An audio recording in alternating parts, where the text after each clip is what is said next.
There she is. What in the world are my students doing here when I have a lesson in my classroom all ready to go? Hi, Miss Usher. Did they just retire me and I don't know it? What are you doing here? Just chilling. I'm sorry. I'm in your second.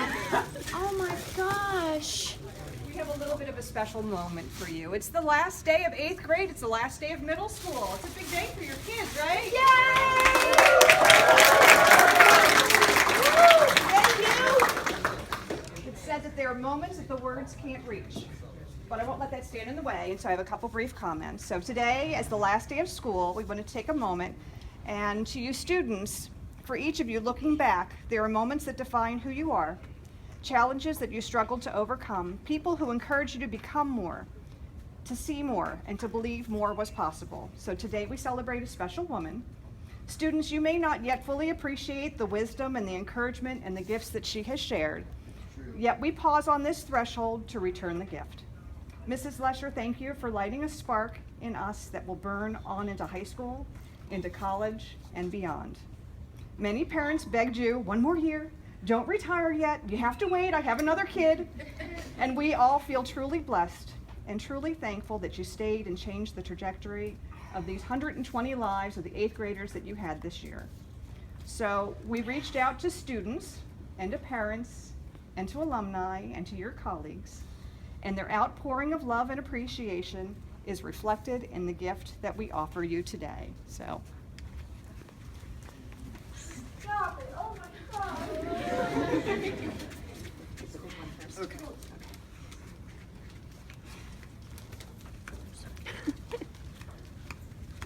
Hyperventilate. It's kind of baby shower, right? It is. I don't know. Deep breath, deep breath.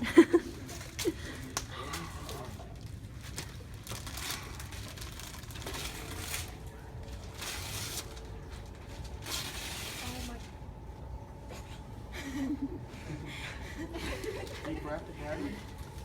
Don't have a heart attack. All fine.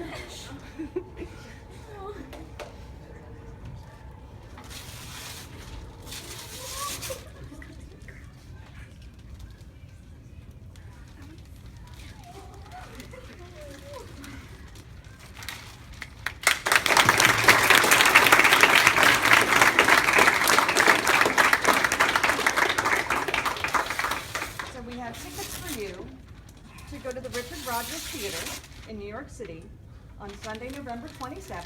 A ticket for you and one lucky guest. Here's some cards that your kids have sent, some more cards, so you can see over the years, all the kids and their parents and colleagues, and a couple more. And then this is an easy open. All right, good. Oh my God! Stop it!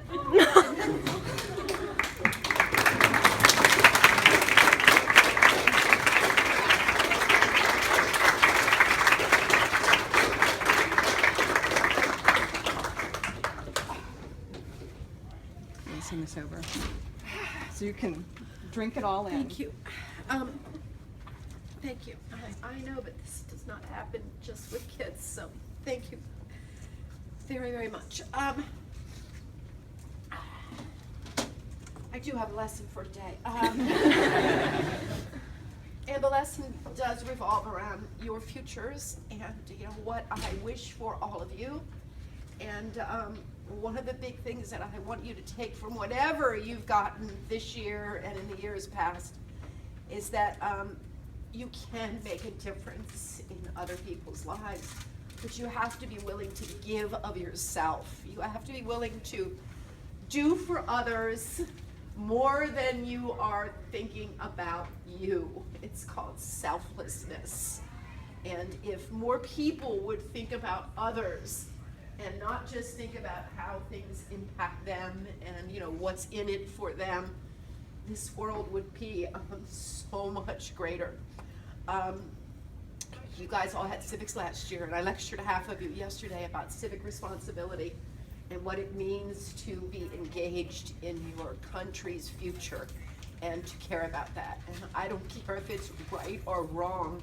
We are at a historic moment, and for someone like me who grew up when absolutely every person in government was a male, today is a really big deal to know that young people, and especially young women, can look at someone in their future and go, hey, that person did it, and I can do it too.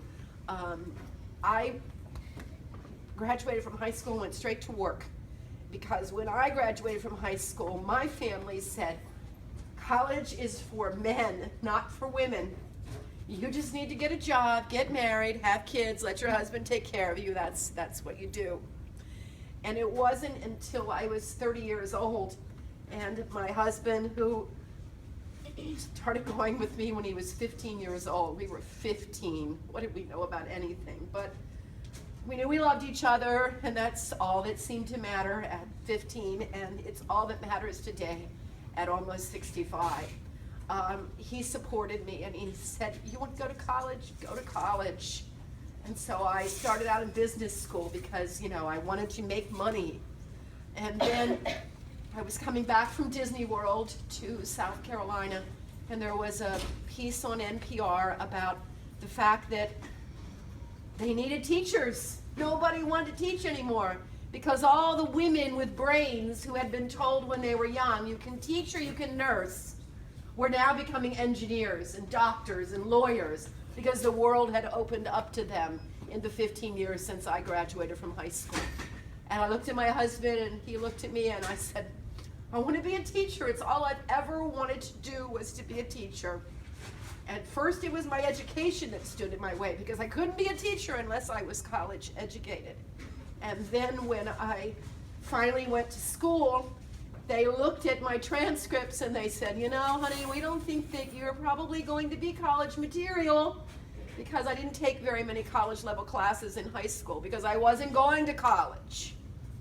And so I said, well, let me try.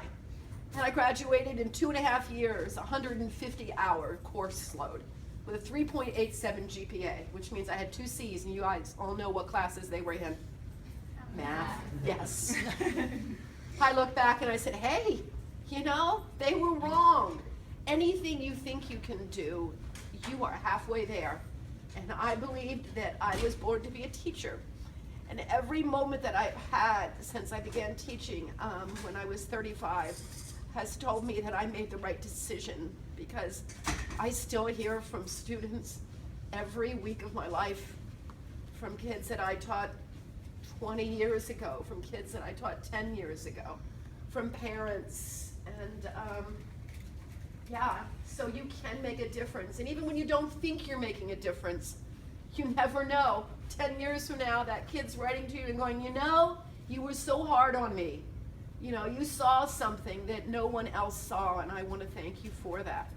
And I've had folks that have told me that they're in medical school because I believed in them when no one else did. And you are just amazing. Middle school is the most amazing time, but it's also the hardest time of your life. It really is. And for some of you, the message is it will get better. As you get older and you know more about who you are and you can feel it inside you, and then it begins to grow, you will know even more that you're a great person. I know it now. I know it now. Thank you very, very much. I appreciate it so much. And I am coming back next year, I think. But the superintendent did reappoint me. It's not a Yes. forced retirement. It's your choice. Oh So. my God. But I know where I'll be in November. Thank you. And I'm looking around and going, who shall I take? Who shall I take? My husband, he did send me the latest, carpool karaoke with Lin-Manuel Miranda yesterday. So maybe he's a candidate. I have the newest Rolling Stone with him on the front. Oh, I'm gonna bring it to you tomorrow. you're my book lady, so. And then there's my granddaughter, who I made listen to Hamilfan, and I've made watch all the movies that I can't believe she's never seen. How many of you have never seen The Color Purple? Oh, please. Seriously? Seriously? How many of you have never seen Pride and Prejudice? Oh my goodness. Your future is just about to unfold. You know, you have to open your eyes a little bit. And then there's my daughter-in-law and Miss Lang, who I pulled out of a chair and said, "You want to go to Williamsburg?" And she said, "No, I can't. I have AR points to put in." And I'm like, "Seriously?" Yes, she did. And I came back day after day after day. I wouldn't take no for an answer because I knew what kind of teacher she was. And 4 years ago, when 2 days before the trip, they said, "You need one more chaperone or you're not going anywhere." You know, I turned to the only person I could turn to at that point, my daughter-in-law and my son, and said, "Hey, I got 50 kids that aren't going to be able to go on a trip unless someone comes." And she's been helping me out ever since. And these ladies are taking over that trip next year and just doing a marvelous job. So thank you. And for those of you who are in my advanced class this year, what a blessing. What a blessing. And the other teachers tell me all the time, "You got all the smart kids. You got all the good kids." And I went, "And aren't I lucky?" Every day. Because I've met so many wonderful students that I wouldn't have seen if I were still teaching 7th graders. So thank you, thank you. And I know it's almost second period because we have a really, really short period. And so for those of you who are in my first period class, like for real, I do have a lesson. And if you're in a class when someone else is not teaching and they will let you come to hear Mrs. Lesher's last lesson, you just come on and we'll find a spot for you, okay? It's called Mrs. Lesher's Last Words for Today. Okay? Thank you. Thank you. Thank you.